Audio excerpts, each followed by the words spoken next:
Sure. Usual. Thanks for joining us today. We'll start with the update.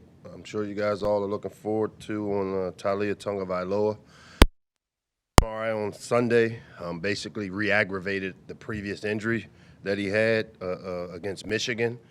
Had an MRI, had our doctors look at it, also got a second opinion, and again, just re-aggravated the previous injury and very thankful we had the knee brace on in that game. I know y'all hate to hear this, but Emily, it is a game time decision. He was able to make it back after the Michigan game with this same injury. It's all about how his body feels and recovers, and we'll continue to do the things necessary to keep his safety and health at the front of our decisions. But again, re-aggravated an existing injury. As far as the Indiana game, thoughts after watching the film, I apologize to our team yesterday because, when we won the game, I wasn't very happy with the way we played. And as I said before, I respect winning, and winning is hard in this league, as we all know. And we knew that Indiana was a good team that would play hard, and it would be a four-quarter game, and it ended up being that. We didn't play our best, and, in my effort to push us to perfection, sometimes you lose sight that winning is hard. And so, as I told our team yesterday, I apologize for not celebrating them and what they did in terms of winning a hard-fought game in Bloomington. We're 5-2 heading into homecoming. Homecoming is always a great time around here on campus where former players, former students come back. As I've said every year, homecoming is about the fans. It's not about the team. We're actually the show. And so for us, it's about doing the things necessary to prepare ourselves to go out and play and be the best version of ourselves on Saturday, which I know our team will do. Each week they continue to do it. I think our team showed tremendous resiliency in the Indiana game to fight back from behind on the road.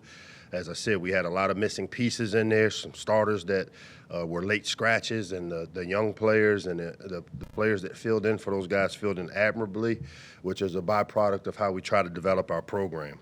I've been a part of homecoming games around here. It's always a special time, as I said. A lot of former players are excited about the start that we've created for our program, so we're hoping to have a great atmosphere here. The weather's supposed to be great on Saturday, so we hope to have a great atmosphere here in the Shell as we welcome back all of our former players and alums of the university. As far as Northwestern goes, obviously Pat and I go way back. Got a lot of respect for the job he's done there as a head coach at Northwestern, his alma mater. When you watch them on tape, they're a really hard team. I mean, they play hard in all three phases. I know they had a big win earlier in the year against Nebraska, in the game against Penn State, which, you watched that a couple of weeks ago. I know it was a lot of weather issues there, but they're going to fight, and I expect to see that same type of fight out of them when they show up here Saturday. And it's a byproduct of they're taking on the personality of who their coach is. And that's, if you know Pat Fitzgerald, toughness is one of the things that people describe, and that's what this team shows. On the defensive side of the ball, they've got two pass rushers, 99 and 91, that create issues that we will have to address to make sure whoever our quarterback is, that we can do the things necessary to keep him upright and protected. On the offensive side of the ball, 26, their all-purpose running back is one of the top all-purpose performers in the country. I think he leads them in passing and rushing, or receiving and rushing. Helinski, the quarterback, is one of those guys that has the ability to be a dual-threat quarterback. I will say that their offensive line is as good as an offensive line that we face. I know they have a guy, their left tackle, a projected first-round draft pick. I would expect them to come in and try to establish the running game because of the talent that they have up front on their offensive line. As good as Michigan's, as good as Minnesota's a year ago, when you look at them across the board. And so we've got a challenge on our hand that I know our players are excited about, an opportunity to get back on the right track here at home in front of our home crowd and do something that meet one of the first goals we have set for ourselves this year, which is to be a bowl-eligible team, and we have that opportunity here, and I know our players are excited about it. Captains for this game, Greg Rose, Anthony Pecorella and Spencer Anderson will lead us as our game captains heading into the Northwestern game. With that, I'll open it up for questions. Afternoon, Mike. The first drive, every first drive this season so far, you guys have been able to put points on the board. 7 games, that's not a small sample size. What have been the ingredients to being able to come out and produce so quickly? You know, a lot of that credit obviously goes to Dan, the job he does putting together the openers. You know, as most teams do, we have openers that we like. Dan has done a really good job, and the offensive staff as a whole of putting together the things that we can execute while also dressing them up for us to evaluate how people want to line and defend the things that we present. So a lot of credit goes to Dan and the openers and the quarterback and our players being able to execute those things. You know, we start working on our openers Thursday practice, so they usually get them introduced on Thursday when we do our perfect Thursday practice.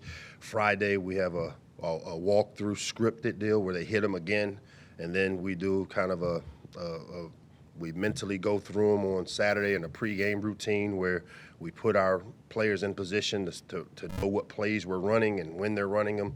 And our players have done a good job of executing. Now, I'd like to see us be able to do that for 4 quarters. And to me, that's the goal. And I think, you know, like you said, we've done a really good job starting fast. I'd like to see us finish strong.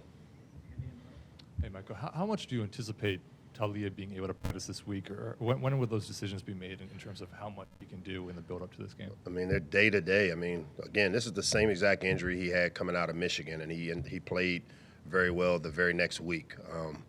So it's a day-to-day basis. I know he's living in the training room doing all the things he can to get himself back. Like I said, we're very fortunate. You know, it's just a re-aggravation of the previous injury, and he made it back the following week. And if you know the Tagovailoas, you know they're tough guys, and they're going to fight through it.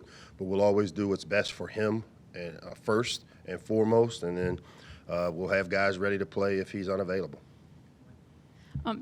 Just to clarify, when you mentioned the MRI, I guess those usually look for like structural damage. Was there nothing of that regard, or just could you give me more detail on what exactly, how to classify this? Yeah, not a doctor, obviously. So I just go off of what he said. He had a sprained MCL going into the game, which is why the last 2-3 weeks he's wore the knee brace on his plant leg. He re-aggravated the sprained MCL. To what degree? I didn't see the MRI. I'm out of the medical business. This strictly, I know that our doctors looked at it and felt that basically what he did was re-aggravate the injury that he had, but there was no further structural damage from the first MRI that we did when he hurt himself in the Michigan game to now.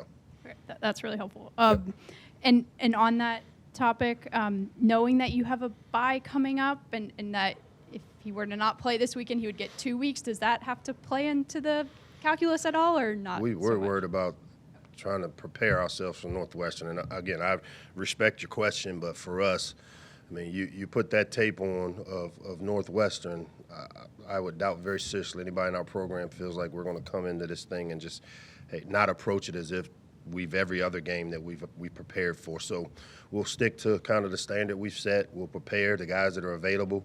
Every morning we have a staff meeting at 10:30. Our trainer comes up. He gives me the update as to where we are player-wise, who's available, and then we make practice decisions based off of that. So we're going to prepare the guys that he tells me are available to get them ready to play, and then obviously based on how he feels and the guys, because he's not the only injury we're dealing with. We're a little banged up, but you know what? It gives opportunity for some of these other guys to step up and show what they're capable of doing.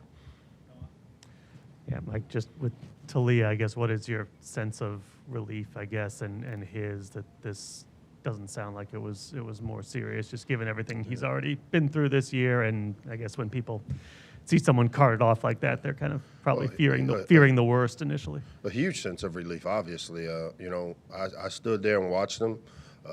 You know, the way it played out, it looked like it very painful. We're very thankful that, you know, he had the knee brace. I mean, he fights us. He didn't want to play in the knee brace for the last 2-3 weeks. We forced him to do it. You know, it was one of those plays, totally accidental play, wasn't anything malicious. Very fortunate that, like I said, that we got out of it with nothing further to what he already had, and now it's just a matter of managing and the rehab that goes along with strengthening them and getting them ready to go. Hey, Coach, good to see you. Your confidence level in Billy Edwards if he has to go? Tremendous confidence in Billy. You know, a guy that, like I said, we prepare him every week. He gets 40% of the reps as the backup quarterback. You know, we'll continue to, as we monitor where Leah is on a day-to-day basis, those may change. But we recruited him here once he went into the portal just for this purpose. A lot like a year ago, Reese Udinski, having a guy that's capable of coming in. And, you know, Billy's one of those players, and, you know, a lot of people probably make a lot of that he didn't complete a pass, and we really didn't try to run the ball or throw the ball very much.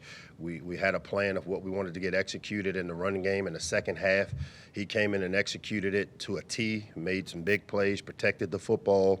And I expect him to, if he's the guy that has to play for us this week, I expect him to be able to come in, execute our system as well as anybody, and give us a chance.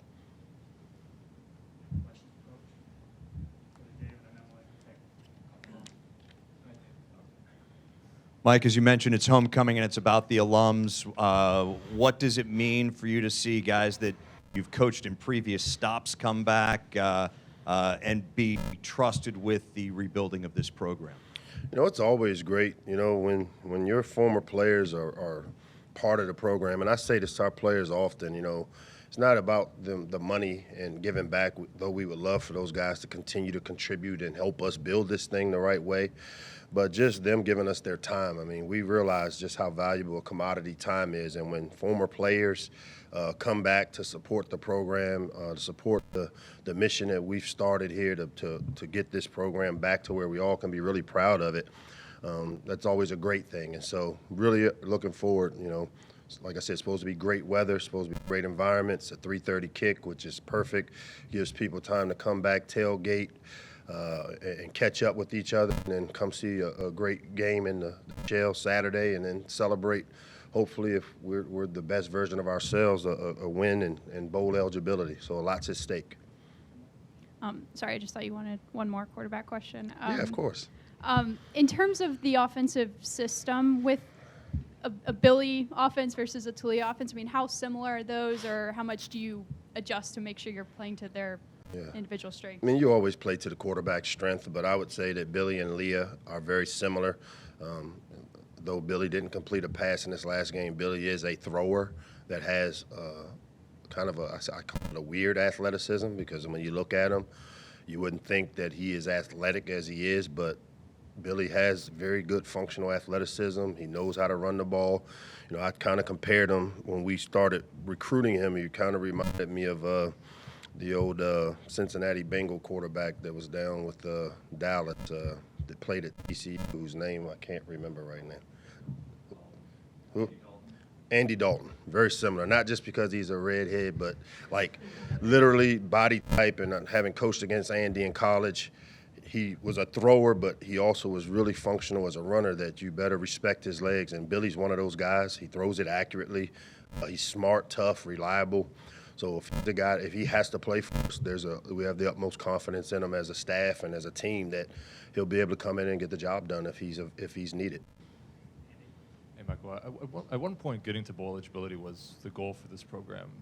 With now, you know, with a couple games left and this is on the horizon, how much of this just a benchmark on the way to, I guess, bigger things for this program and for you as a coach? Yeah, we're focused on just this one, and one of our first goals year in and year out is to become a bowl-eligible team year in and year out, so that's part of the standard or our foundation that we want to create, which we don't take for granted. And so this is an opportunity to do it, you know, earlier than a year ago where it came down to our last game. So shows improvement, but for us, it's just about that. This game and what this game opportunity offers us as a team, and from that point on, we'll just take it one step after this each game, like we try to do. Coach, you mentioned being banged up. There's obviously a lot of other injuries as well. You know, a lot of the guys you mentioned as borderline guys for game time decisions, you know, haven't traveled on the roads. Does being at home this week maybe open the door for guys like Ruben to be available to more of an emergency capacity? Yeah, again, being at home, and you know, Ruben's one of those guys. Jacoian Bennett's one of those guys. You know, we've had quite a few. You know, Jalen had a family emergency that popped up. So being home affords us that extra day that we're not traveling, where they can get more treatment by being a game that's at 3:30. We can treat them all the way up till game time. And so, yeah, a bunch of these guys will be game time decisions, and I know you guys hate it, and when I say it, but we literally evaluate them in warm-ups, and then when we walk up the tunnel, I ask the trainer, how does he look? Where is he? And then I ask the coach who warmed him up, what did he look like? And then we make a decision, hey, he's a scratch, let's go with this guy. And that's just that's how, when we talk about game time decision, it literally is not just me buying time and trying to cover up some conspiracy theory that we hide injuries. Thank you, Coach. Appreciate the time. Thanks, appreciate you guys.